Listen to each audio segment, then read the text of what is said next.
Сәлем, қаларыңыз қалай, көңіл күйлеріңіз қалай? Сіздермен онлайн кездесіп отырғаныма, көрісіп отырғаныма өте қуаныштымын. Менің осы видеоны түсіруге түрткі болған, осыған себепкер болған, мені дайректте қатты ойландырған бір сұрақ. Бізде жеке қаншама хаттар келеді, қаншама жаңа адамдар келеді. Егер сіздің басыңызда кредит жоқ болса, сіздің басыңызда қарызыңыз жоқ болса, сіздің проблемаңыз жоқ болса, ауруыңыз жоқ болса, анаңызбен, әке-шешеңізбен қарым-қатынасыңыз жақсы болса, өмірде сіздің жәнегі бір нан үшін, тамақтың күйіп кеткені үшін, тұзының аз болған үшін, ашып болған үшін ренжіп отырсаңыз, бұл сізге проблема емес. Ал өмірде адамдар арасындағы мәміленің кетіп қалғаны соншалықты, бізде тіпті қазақтың әйелдері, қазақтың қыздары жолдастарымен, күйеуімен әңгімелеспейтін, мәмілеге келмейтін, бір отбасында екеуінің ортасында жеке құпиясы жүретіндігі туралы қаншама хатқа куә бола отырып, мен қатты қынжылтты. Жалпы бір шаңырақтың астында тұрып жатқан отбасылардың, әйел мен еркектің, әке-шешенің, баланың, қыздың, күйеудің, ағаның, бауырдың ортасындағы қарым-қатынасы, бір-біріне деген бірін-бірі түсінуі, бір-бірін не деген сыйластығы, біріне-бірі деген қолдау деген нәрсенің өте төмендеп кеткендігі қазіргі қоғамның өкінішке орай көрсеткіші екен. Қазір адамдардан кәдімгідей қорқады екен. Мен соған таң қалдым дегенде таң қалу емес, жалпы бұны көп адамдар байқай бермейтін шығар.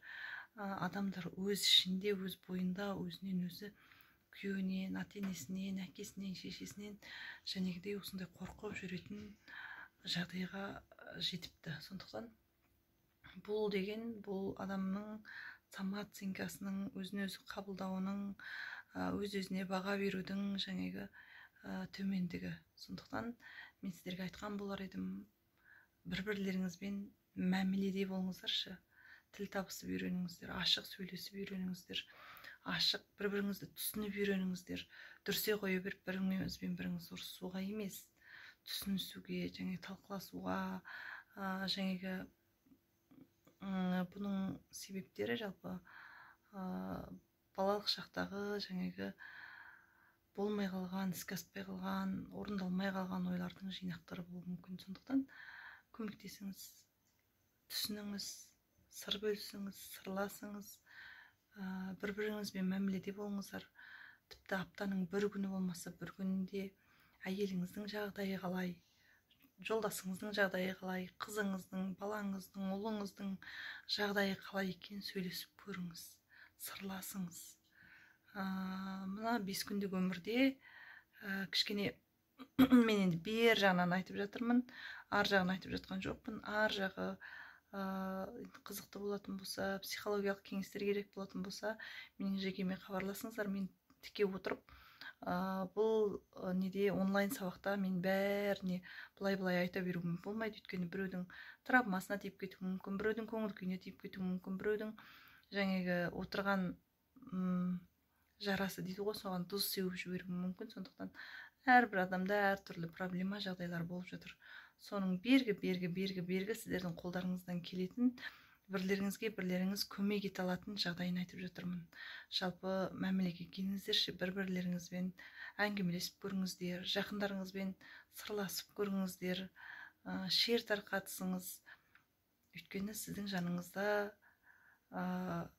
сыл бойы жүрген, ішінде үлкен реніш пен өкпесі бар адамдар жүруі мүмкін.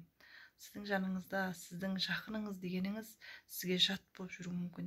Сізге деген үлкен өкпе реніштері болуы мүмкін. Сондықтан мынау қасиетті Рамазанның айында, қасиетті ораза айында ішіндегісін бөлісіп, адамның шерін тарқатысып, бір-бірлеріңізбен мәмілеге келіңіздер. Барлықтарыңыз деп отырған жоқпын. Жалпы бұл үлкен рухани демеу, рухани көмек, рухани садақа, жақсылық.